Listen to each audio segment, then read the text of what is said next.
souveraineté et l'indépendance réelle. C'est un immense plaisir, en ce jour 31 décembre, qui marque la fin de l'année 2024, de prendre la parole et de vous faire un bilan synthétique de l'année 2024 et aussi les perspectives pour l'année 2025. Mais avant tout propos, permettez-moi de rendre grâce à Dieu qui couvre le Burkina Faso de sa main bienveillante et qui nous permettent de rester debout.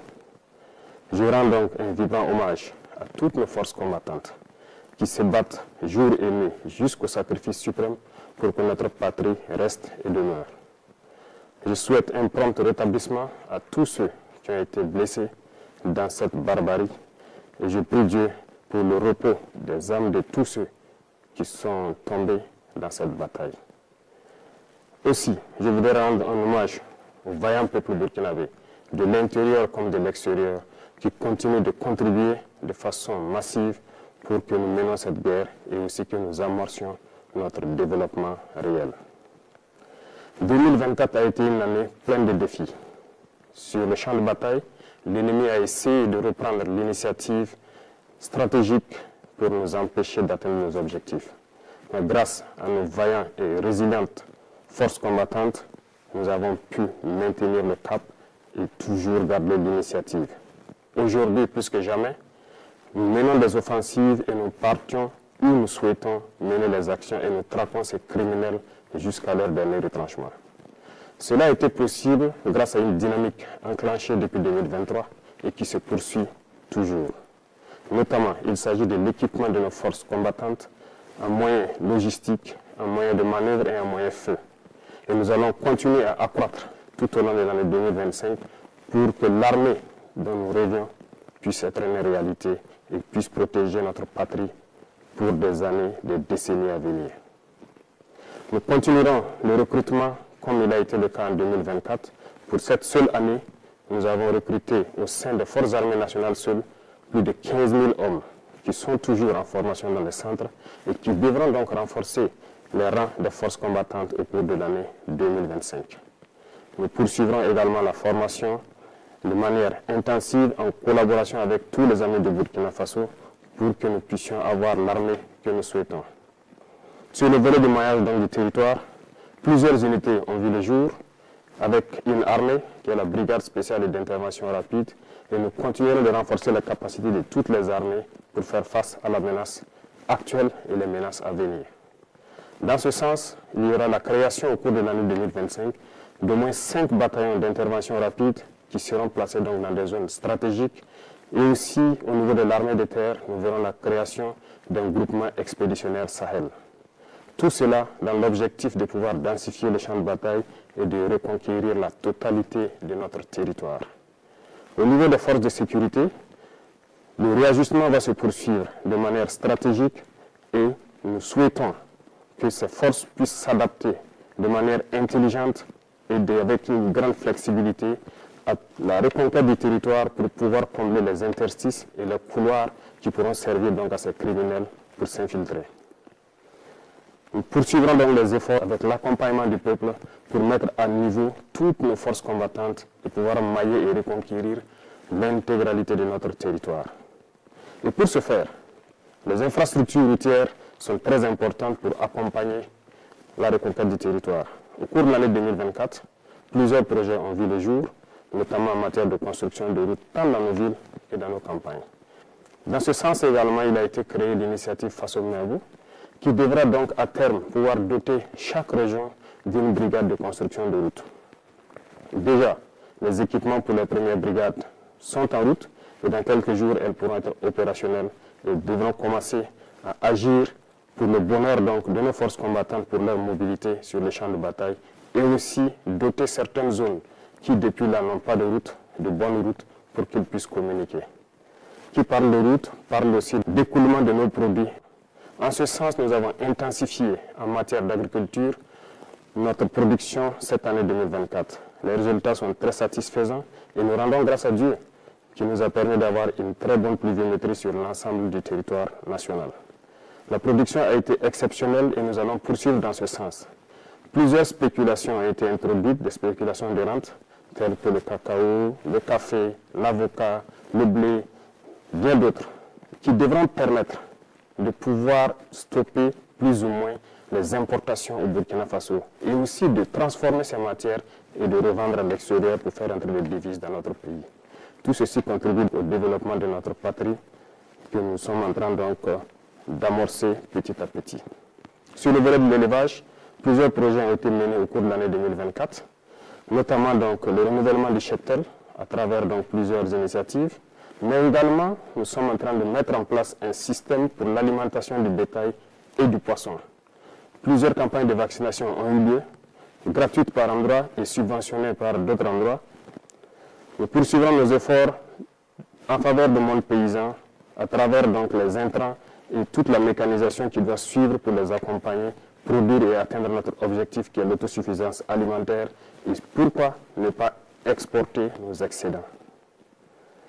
Dans ce sens, beaucoup d'industries verront le jour pour pouvoir transformer nos matières premières sur place. 2024 a été une année où nous avons pu inaugurer quelques usines dans ce sens, mais beaucoup d'autres usines sont à inaugurer en 2025. Certaines dont vous avez assisté à la pose de la première pierre, mais d'autres également dont la pose de la première pierre n'a pas fait l'objet de communication. Et nous continuerons dans ce sens pour pouvoir transformer nos matières premières sur place pour le bonheur des Burkinabés et exporter ce qui est transformé sur place. C'est dans ce sens que nous pourrons donc faire tourner notre économie à l'intérieur et éviter les importations de l'alimentation au profit de nos populations. Sur le volet de l'économie, beaucoup d'efforts ont été faits et c'est le lieu pour moi de féliciter tous les acteurs qui ont permis donc au Burkina Faso de toujours garder la tête haute face à l'adversité. Nous poursuivrons donc notre effort dans ce sens et beaucoup de fonds ont été réajustés pour pouvoir prendre en compte donc les aspirations de la jeunesse. Dernièrement, l'Agence nationale donc pour la finance inclusive a été créée et l'objectif est de pouvoir octroyer des prêts aux jeunes et de pouvoir suivre leurs activités. Le ministère de la Jeunesse a été instruit de créer des cellules qui vont suivre donc les projets que les jeunes vont porter et qui pourront donc être financés à travers ces instances que nous avons créées. Au cours du premier trimestre de l'année 2025, nous allons tout faire pour accélérer la mise en place de ces cellules parce qu'il ne s'agit pas juste de donner un prêt à un jeune et de le laisser à lui-même. Nous voulons donner le prêt et suivre l'exécution du projet pour lequel il a pris le prêt pour que ça lui profite et que ça profite à d'autres Burkinabés et créer de l'emploi. Nous allons poursuivre les efforts dans le sens donc de l'économie et du commerce pour que notre jeunesse puisse s'épanouir pleinement avec les ressources de leur pays. Dans le domaine des mines, nous avons repris la main sur nos ressources naturelles. Les métaux comme l'or, l'argent, le cuivre et j'en passe doivent être exploités par les Burkinabés. Et nous sommes en train de découvrir petit à petit l'expertise nationale qui permet d'exploiter ces ressources sur place pour le bonheur donc du peuple burkinabé. Ainsi, nous encourageons les semi-mécanisés et très bientôt, des mines industrielles doivent voir le jour par des Burkinabés et pour le Burkina Faso. Et l'État met tout en œuvre pour pouvoir donc exploiter cette expertise locale au profit donc de notre patrie. Dans le domaine de l'environnement, plusieurs projets verront le jour. Nous escomptons créer dans chaque province un bosquet. Et le type de bosquet qui doivent comporter des plantes médicinales et des herbes qui pourront être utilisées par nos radiopraticiens et même par nos chercheurs. L'Institut de recherche en sciences de la santé a fait ses preuves à partir de nos plantes locales. Cet institut d'ailleurs, j'ai donné instruction pour qu'on puisse me lister tous les équipements dont ils ont besoin pour accroître leur capacité et exploiter notre potentiel en matière de plantes et d'herbes pour suppléer certains médicaments importés. Nous allons poursuivre dans ce sens pour que nous puissions nous soigner nous-mêmes à travers nos plantes. Et donc le ministère de l'Environnement est en train de tout mettre en œuvre pour que ce projet donc voit le jour en 2025. D'autres projets d'envergure en matière de reverdissement, de plantation d'arbres à travers les institutions et toutes les structures qui pourront donc être désignées verront le jour pour que nous puissions reverdir notre environnement, prendre soin de notre environnement et que ça profite pleinement au Burkinabé. Ceci va augmenter donc le plateau en matière de santé. Nous sommes en train de faire beaucoup d'efforts pour que le plateau technique des différents centres de santé et des hôpitaux puisse se rehausser. Les dotations ont eu lieu en 2024, notamment en termes de matériel médical, mais également 2025 verra le jour de nouvelles dotations d'équipements médicaux et surtout de centres de santé à travers l'initiative pour la santé. Les infrastructures sanitaires seront construites dans plusieurs communes parce que nous voulons faire muter nos centres de santé de promotion sociale en centres communaux qui doivent donc avoir un plateau technique assez fourni en laboratoire, en imagerie pour pouvoir s'approcher des centres médicaux avec antenne chirurgicale. L'objectif est de rapprocher les populations rurales des soins de santé primaires et de pouvoir faciliter un certain nombre de choses dans ce domaine. Parlant donc d'éducation, plusieurs réformes ont été entamées. Peut-être lentes pour certains, mais il faut aller lentement et sûrement. Parce que le système éducatif dans lequel nous nous trouvons est profondément axé sur un système qui forme plus des diplômés et non des gens capables de travailler et de produire de la richesse. Malheureusement, c'est le constat, mais nous sommes à pied d'œuvre pour d'abord changer les infrastructures scolaires et les adapter, les moderniser. Secondo, le curricula et le programme d'instruction doivent être changés. Petit à petit, nous voulons muter donc de l'enseignement général vers l'enseignement technique et professionnel.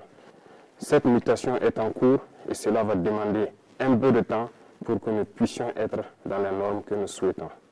Tous les secteurs seront visités dans le domaine de l'éducation et c'est pour cela que l'initiative pour l'éducation de qualité pour tous a été créée et déjà les premières pierres des centres modernes que nous souhaitons ont été posées et les constructions vont se poursuivre tout au long donc, de l'année 2025. Camarades, dans le domaine donc, de l'administration, comme vous avez été témoin du dernier procès de détournement de fonds dans notre administration, cela montre combien notre administration n'est pas en adéquation avec les aspirations du moment. Aussi, les procédures sont obsolètes. Voilà pourquoi beaucoup de mesures sont en train d'être prises pour que cette administration redevienne fonctionnelle comme on le souhaite. La CRD a été mise en place dans ce sens et nous travaillerons à ce que dans le mois de janvier, elle soit opérationnelle et que les citoyens puissent dénoncer des cas de dérive et de manquement, de dysfonctionnement dans notre administration. Nous poursuivrons dans cette logique pour pouvoir redresser, mais aussi inviter la digitalisation dans l'administration pour pouvoir lutter efficacement contre la corruption. Parce que tant que les procédures ne seront pas dématérialisées, les délais de traitement des dossiers seront toujours longs et la corruption va s'inviter. La fonction publique est donc instruite de changer le rythme pour pouvoir intégrer un certain nombre d'emplois pour que certaines personnes qui étaient sous contrat au sein de l'administration puissent être intégrées de manière efficace et avoir un plan de carrière. Nous poursuivrons beaucoup de réformes dans ce domaine jusqu'à ce que notre administration soit celle que le peuple souhaite. Dans le domaine de la justice, beaucoup de réformes ont déjà eu lieu et nous poursuivrons en 2025. Les tribunaux coutumiers devront voir le jour et dans ces tribunaux coutumiers, des auditeurs de justice d'un nouveau type seront donc recrutés pour animer ces tribunaux coutumiers. Cela pour prendre en compte nos valeurs endogènes de règlement des conflits pour avoir une justice réparatrice et non une justice uniquement punitive. Dans ce sens, en prenant en compte nos valeurs endogènes et en impliquant nos leaders coutumiers et religieux sur les valeurs qui sont les nôtres, nous pourrons transformer notre justice, la rapprocher du justiciable. Ces réformes vont se poursuivre tout au long de l'année 2025 et nous comptons pouvoir atteindre notre objectif avant la fin de l'année. Dans le domaine de l'administration territoriale, comme annoncé par le Premier ministre lors de son discours de politique générale, un redécoupage du territoire s'impose, en tenant compte d'un certain nombre d'aspects superficiels certes, mais surtout stratégiques et économiques. Cela sera proposé en 2025. La décentralisation, qui est aujourd'hui une très bonne chose dans le fond, mais dans la mise en œuvre se retrouve en souffrance. Une étude a été diligentée actuellement au niveau de l'ensemble BF et du CAPES. L'étude dont les résultats sont attendus dans ces jours-ci doit nous permettre de faire un diagnostic profond du processus de décentralisation. Dans ce sens, un certain nombre de fonds ont été donc suspendus en attendant ces études pour pouvoir réarticuler et donner de nouvelles missions aux autorités donc des collectivités territoriales. Dans le domaine de l'urbanisation, au cours de l'année 2025, après une étude effectuée en 2024, il sera proposé à la population burkinabé des choix pour pouvoir redessiner nos villes. Lorsque ces choix seront présentés, nous espérons avoir une issue qui nous permettra de redéfinir nos villes et de pouvoir faire une urbanisation qui réponde aux normes actuelles. Cette dynamique va se poursuivre en 2025 et l'initiative Faso Mebo également participera à cette dynamique d'urbanisation. Dans le domaine du sport, c'est le lieu pour moi de féliciter toute la jeunesse sportive parce que 2024 a été une année sportive. Plusieurs athlètes sont donc revenus au Burkina Faso avec des médailles et ont porté haut le drapeau du Burkina Faso. Je les félicite et je les encourage à continuer dans cette dynamique pour que 2025, nous ayons encore plus de médailles et que le drapeau du Burkina Faso continue de flotter partout dans le monde. Il contribue à faire rayonner l'image du Burkina Faso à l'extérieur. Dans le domaine donc de la diplomatie, il y a cet accompagnement du milieu des sports qui est déjà là, mais nos diplomates sont donc à pied d'œuvre depuis l'année 2023 et 2024 dans une diplomatie agressive. Nous poursuivrons dans ce sens en 2025 pour que l'image du Burkina Faso qui rayonne à travers le monde puisse continuer de croître. Et à travers cela, nous sommes dans une confédération de l'Alliance des États du Sahel. Plusieurs actions sont en cours actuellement pour pouvoir structurer cette alliance et l'asseoir. Parce que c'est le début d'une union dans la souveraineté, dans la liberté totale, pour que l'Afrique puisse prendre un exemple sur cette alliance et pouvoir rayonner. L'alliance n'est pas uniquement que pour les 3 pays, l'alliance appartient à tous les Africains désireux de souveraineté, d'indépendance et de liberté totale. Nous poursuivrons notre démarche pour qu'elle soit une union forte dans tous les domaines cités, que ce soit de la diplomatie, de la défense et la sécurité et surtout du développement. Notre diplomatie rayonne et nous poursuivrons notre démarche pour qu'elle puisse encore être forte et les représentations du Burkina Faso à l'extérieur puissent prendre en compte notre diaspora et aussi prendre en compte tous les amis du Burkina Faso qui souhaitent visiter le Burkina Faso, participer au développement du Burkina Faso. C'est dans ce sens que nous serons un exemple de souveraineté, un exemple de dignité et une fierté à travers l'Afrique et à travers tout le monde entier. L'Institut des peuples noirs devra être un tremplin pour pouvoir attirer au Burkina Faso tous les Noirs du monde entier pour pouvoir se ressourcer, revoir les cultures et pouvoir apprendre de nos cultures, les moderniser pour faire développer notre patrie. Un bâtiment sera érigé donc au niveau du musée pour prendre en compte un certain nombre de choses de notre culture pour que l'Institut puisse se baser sur ces valeurs-là et enseigner au monde entier ce que c'est que le peuple noir, ce que c'est que l'Afrique. Je souhaite que 2025 soit une année donc de parfaite santé, de succès, de prospérité, de victoire pour notre peuple. La patrie ou la mort, nous vaincrons.